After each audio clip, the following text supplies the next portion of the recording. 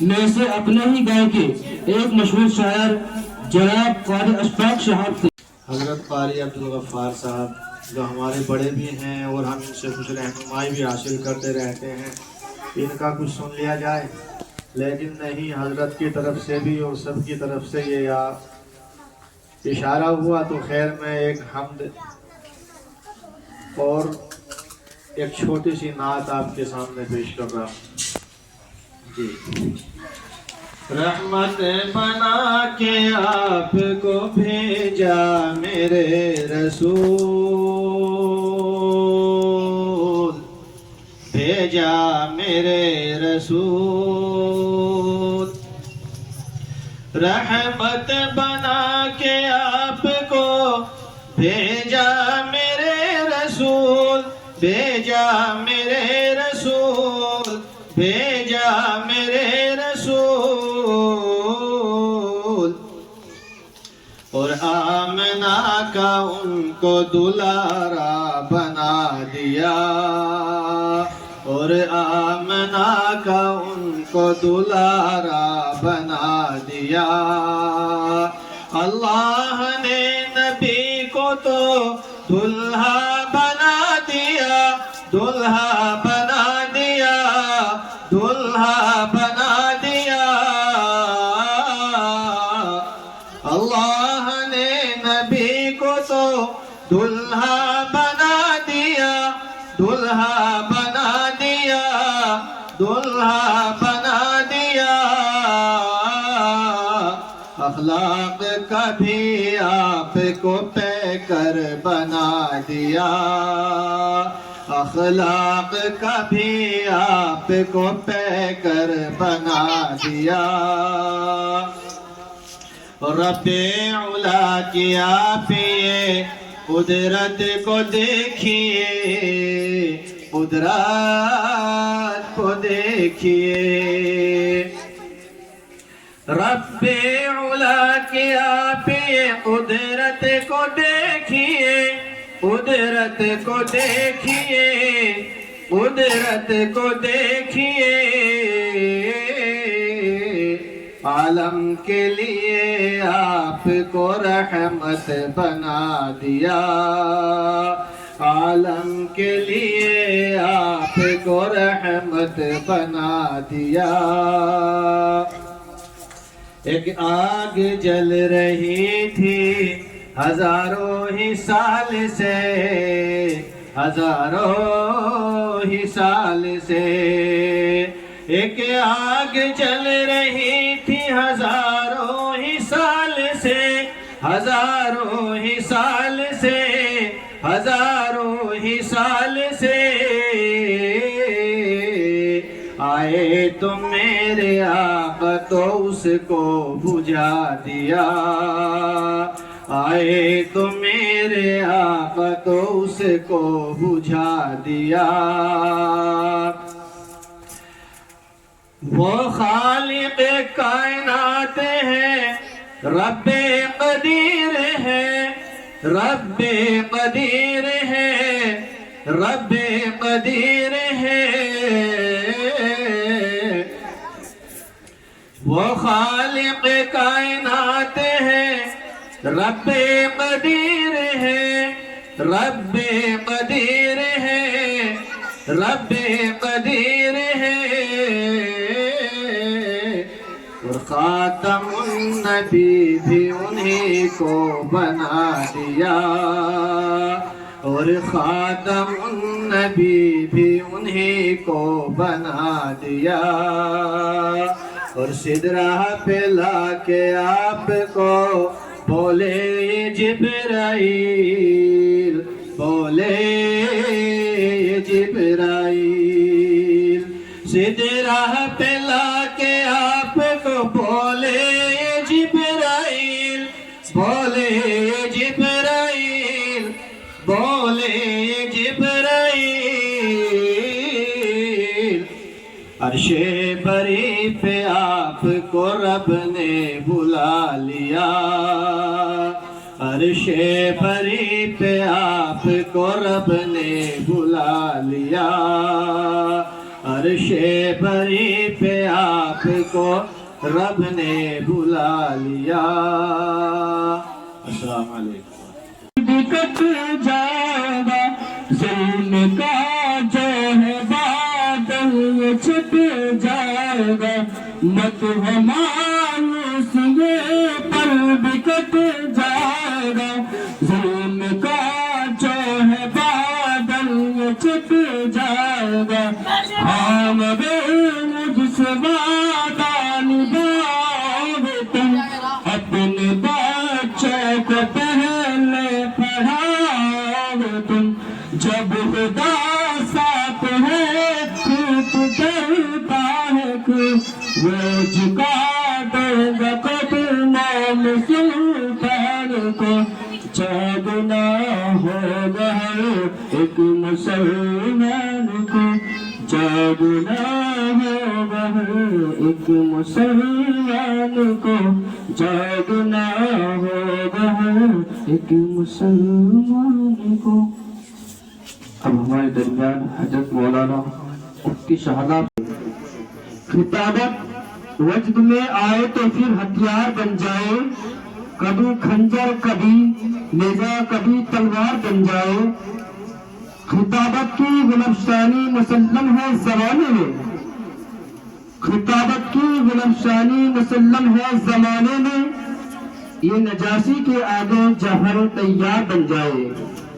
وہ جن کا تذکرہ موجود ہے قرآن کے پارے میں وہ جن کا تذکرہ موجود ہے قرآن کے پاروں میں ہے قدر منزلت جس کی فلک کے چاند تاروں میں انہی کی سیرت و کردار کی باتیں سناؤ تم انہی کی سیرت و کردار کی باتیں سناؤ تم شراب علم کی محفل میں سوگات لوٹ آؤ تم. باہنر ہو پر اثر ہو قوم کے رہبر ہو تم باہنر ہو پر اثر ہو قوم کے رہبر ہو تم کہکشاں ہو پھول ہو عطر ہو عنبر ہو تم اور محفل میں کتابت کا چراغ لیے باعث فخر چمن ہو شمع روشن ہو تر ہو تم. جناب حضرت مفتی شہزاد. الحمد للہ کفا وسلام علی عباده الذین اصطفى اما بعد.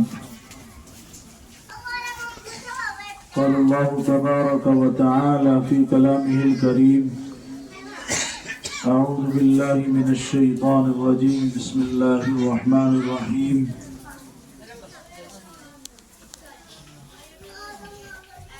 لو أنزلنا هذا القرآن على جبل لرأيته خاشعا متصدعا من خشية الله.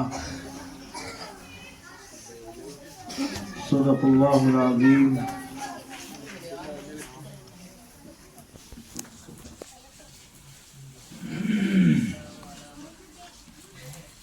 عزیز طلباء و طالبات بزرگوں نوجوانوں اللہ تبارک و تعالیٰ کا بے پایا احسان اور اس کا کرم ہے. اللہ نے ہم سب کو مسلمان بنایا ہے اور ہمارے ایمان کی سلامتی اور اسلام کی سلامتی کے لیے اللہ تبارک و تعالیٰ نے مدارس اسلامیہ مساجد اور علماء ہمیں عطا کیے ہیں. یقیناً مدارس اسلامیہ ہی وہ جگہ ہیں اور وہ دین کے قلعے ہیں کہ جہاں ہمارے ایمان کی حفاظت کی جاتی ہے امت کے اور مستقبل کے ننھے نونہالوں کے ایمان کی حفاظت کی جاتی ہے. اللہ تبارک و تعالیٰ نے علماء کو طلباء کو حفاظ کرام کو وہ مقام عطا کیا ہے کہ دنیا کا VIP نہیں VVIP انسان بھی ہو اس کی کوئی ایسی فضیلت اور اہمیت نہیں ہے جو مدرسے میں پڑھنے والے ایک ننھے سے طالب علم اور ایک چھوٹی سی بچی کی ہوتی ہے. اللہ تبارک و تعالیٰ کا قرآن یہ وہ عظیم کتاب ہے، اللہ کا قرآن یہ وہ عظیم صحیفہ ہے کہ اللہ تبارک و تعالیٰ نے اس قرآن کریم کو پوری انسانیت کے واسطے ہدایت کا ذریعہ بنا کر کے بھیجا ہے۔ اللہ نے اس قرآن کریم کے اندر زندگی گزارنے کے اصول کو بیان کیا ہے۔ اللہ نے اس قرآن کریم کے اندر تجارت بھی، معاشرت بھی، عبادت بھی، حقوق العباد بھی اور حقوق اللہ کو بھی، سب کو اللہ تبارک و تعالیٰ نے قرآن کریم کے اندر بیان کیا ہے۔ اور قرآن کریم ہمیں دیکھنے میں ایک چھوٹی سی کتاب معلوم ہوتی ہے، لیکن یاد رکھیے گا قرآن کریم ہی وہ کتاب ہے کہ جس نے پورے عالم کے اندر ایسا انقلاب برپا کیا کہ غیروں کی عقلیں حیران اور ششدر رہ گئی، یہ کیسا کلام آ گیا۔ اللہ کے کلام کو سن کر کے وہ لوگ پریشان، یہاں تک کہ اللہ کے نبی صلی اللہ علیہ وسلم کو ان ظالموں نے اور اس وقت کے کفاروں نے کاہن اور ساحر اور جادوگر کہنا شروع کر دیا، لیکن اللہ تبارک و تعالیٰ نے اللہ کے نبی صلی اللہ علیہ وسلم کو تسلی دی کہ آپ غمگین نہ ہو، آپ پریشان نہ ہو، یہ لوگ کہتے رہیں گے، آپ اپنے کام کو آگے لے کر کے بڑھیے گا۔ 23 برس کی مدت میں اللہ تبارک و تعالیٰ نے اس قرآن کریم کو تدریجاً آہستہ آہستہ ضرورت کے بقدر آسمان دنیا سے دنیا میں اللہ کے نبی صلی اللہ علیہ وسلم پر حضرت جبریل علیہ السلام کے ذریعے سے بھیجا اور ان کے احکامات کو دنیا والوں کو بتایا۔ اس قرآن کریم کو مسودوں کی شکل میں، پاروں کی شکل میں جمع کیا گیا، 30 پارے قرآن کریم کے جمع کیے گئے۔ مسئلہ ہے اس کی حفاظت کا، اس کی حفاظت کون کرے گا، کیسے اس کی حفاظت کی جائے گی، کیسے اس کو محفوظ رکھا جائے گا۔ لیکن اللہ تبارک و تعالیٰ نے اعلان کیا تھا پہلے ہی اس کتاب کے بارے میں، اِنَّا نَحْنُ نَزَّلْنَا الذِّكْرَ وَإِنَّا لَهُ لَحَافِظُونَ، کہ آپ کو اس کی حفاظت کی فکر کرنے کی ضرورت نہیں ہے، آپ کو پریشان ہونے کی ضرورت نہیں ہے، اس لیے کہ اس کی حفاظت کی ذمہ داری ہم نے خود لی ہے، اور جس چیز کا محافظ خدا ہو اس چیز پہ کوئی کچھ بگاڑ ہونے والا نہیں ہے۔ کسی شاعر نے کیا خوب کہا ہے، فانوس بن کے جس کی حفاظت ہوا کرے، فانوس بن کے جس کی حفاظت ہوا کرے، وہ شمع کیا بجھے جسے روشن خدا کرے۔ اللہ تبارک و تعالیٰ نے اس قرآن کریم کی حفاظت کی ذمہ داری لی، اور اللہ اس قرآن کی حفاظت کروا رہے ہیں، اور انشاءاللہ تا قیامت اس قرآن کی حفاظت ہوتی رہے گی۔ کیسے اس کی حفاظت ہو رہی ہے؟ اللہ نے قرآن کریم کے اس مسودے کو، قرآن کریم کے اس نسخے کو آسمانوں کے سامنے پیش کیا، زمینوں پر پیش کیا، پہاڑوں پر پیش کیا۔ اِنَّا عَرَضْنَا الْأَمَانَةَ عَلَى السَّمَاوَاتِ وَالْأَرْضِ فَأَبَيْنَ أَن يَحْمِلْنَهَا، اللہ نے قرآن کریم کو آسمانوں پر پیش کیا، پہاڑوں پر پیش کیا، زمینوں پر پیش کیا، لیکن سب نے اس کے بوجھ کو اٹھانے سے انکار کر دیا۔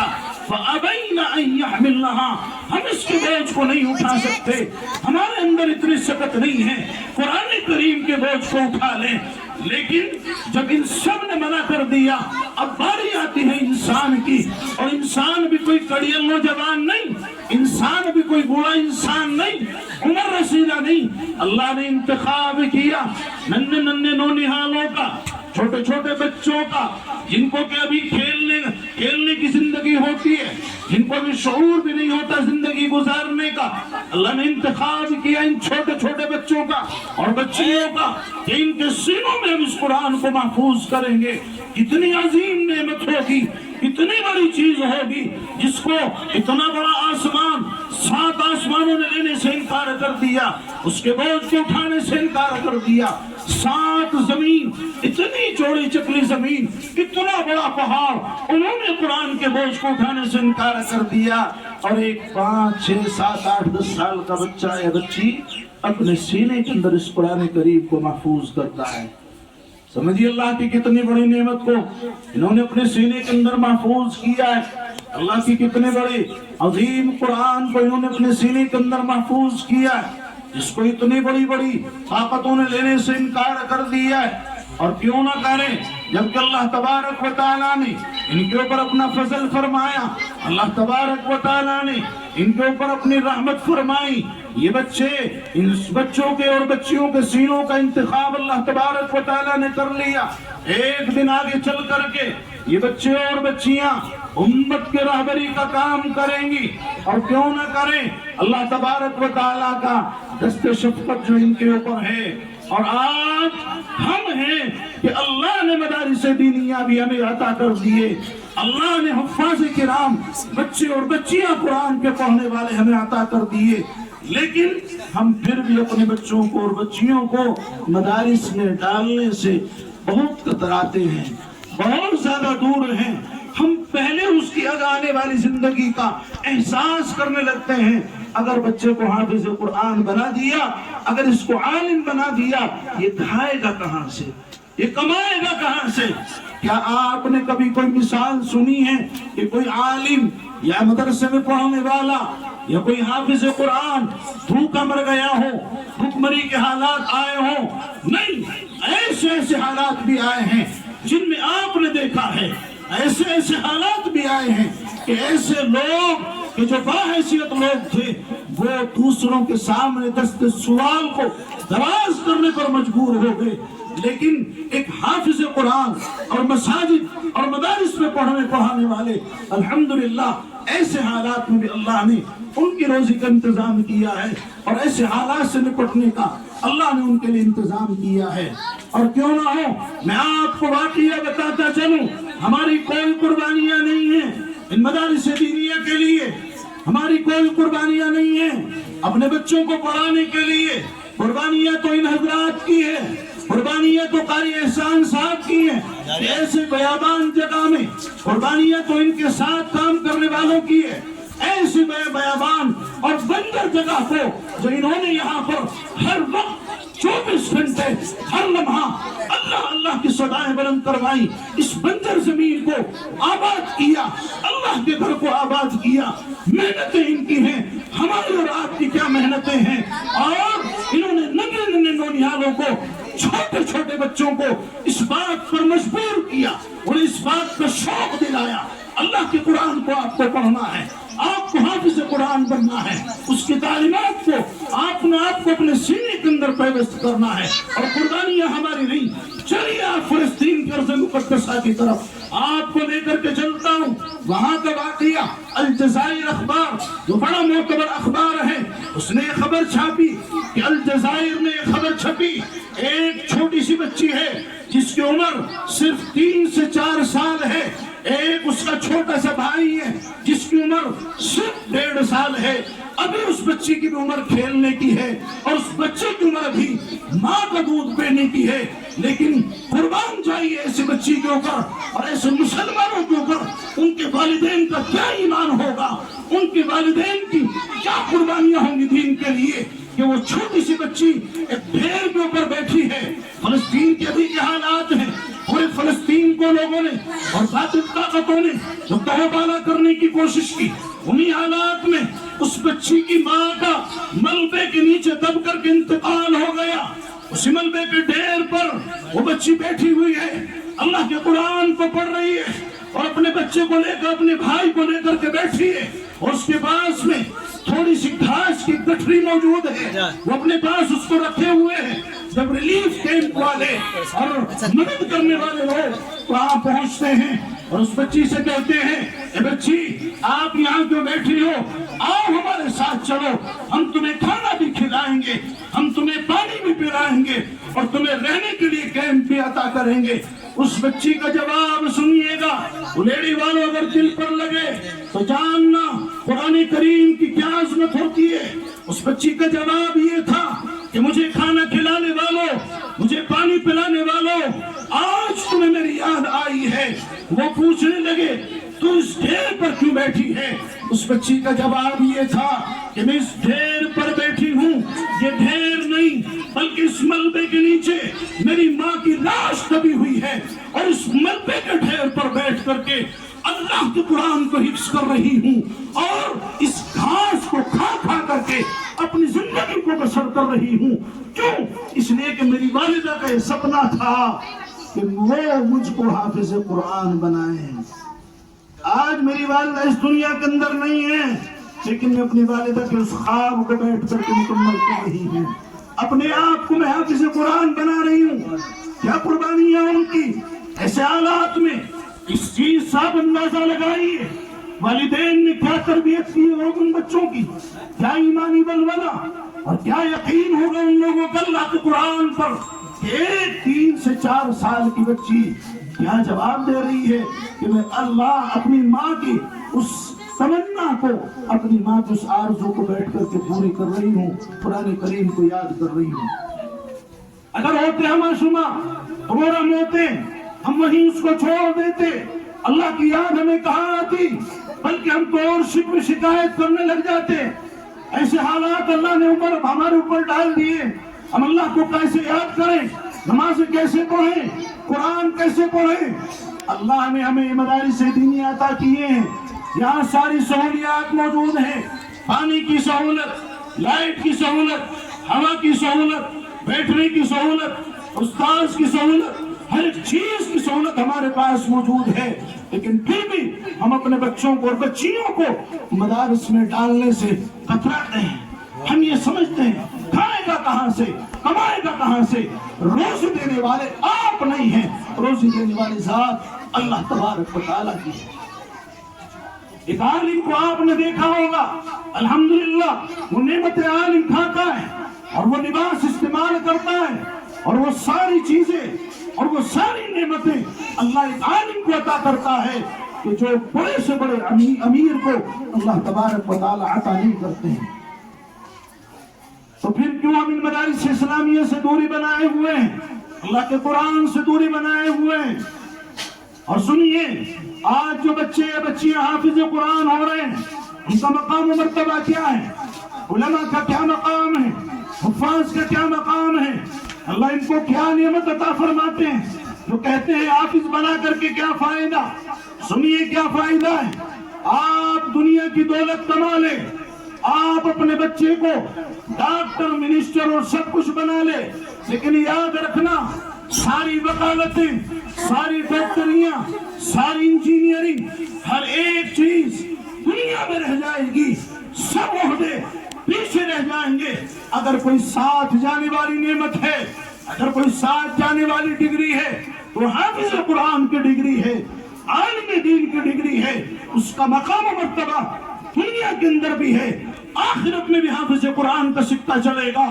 اور وہاں پہنچ کر کے اللہ تبارک و تعالی حافظ قرآن کو کہہ دیں گے، حافظ قرآن کو اجازت دے دیں گے، اے حافظ قرآن اقرأ وارتقِ ورتل کما کنت ترتل فی الدنیا. اے حافظ قرآن، اللہ کے قرآن کو پڑھتا جا اور ٹھہر ٹھہر کر کے پڑھ جیسا کہ تو دنیا کے اندر پڑھتا تھا، اور جنت کے درجوں پر چڑھتا چلا جا. اس کے لیے کوئی درجہ متعین نہیں ہے، اس کے لیے وہ درجہ ہے کہ جہاں وہ اللہ کے قرآن کو پڑھتا پڑھتا پہنچ جائے. اور دنیا کی ڈگریاں حاصل کرنے والے، ان کا کوئی وہاں مقام و مرتبہ نہیں ہوگا. یہ صرف دنیا کے لیے ہے. اور آگے سنیے گا، حافظ قرآن کے والدین کو بھی جو کہتے ہیں بچے کو حافظ بنا کر کے کیا کریں، سن لینا، ڈاکٹر آپ کی سفارش نہیں کر سکتا، ماسٹر آپ کی سفارش نہیں کر سکتا، ان کو وہاں سفارش کا حق نہیں ہوگا. قیامت کے دن حافظ قرآن کو اللہ تبارک و تعالی سفارش کا حق ادا فرمائیں گے. اور اس سے یوں کہا جائے گا کہ آپ کو 10 ایسے انسانوں کے بارے میں سفارش کرنے کا حق حاصل ہے کہ جن کے واسطے اللہ تبارک و تعالی نے جہنم کا فیصلہ کر دیا ہو، جن کا جہنم میں جانا طے ہے.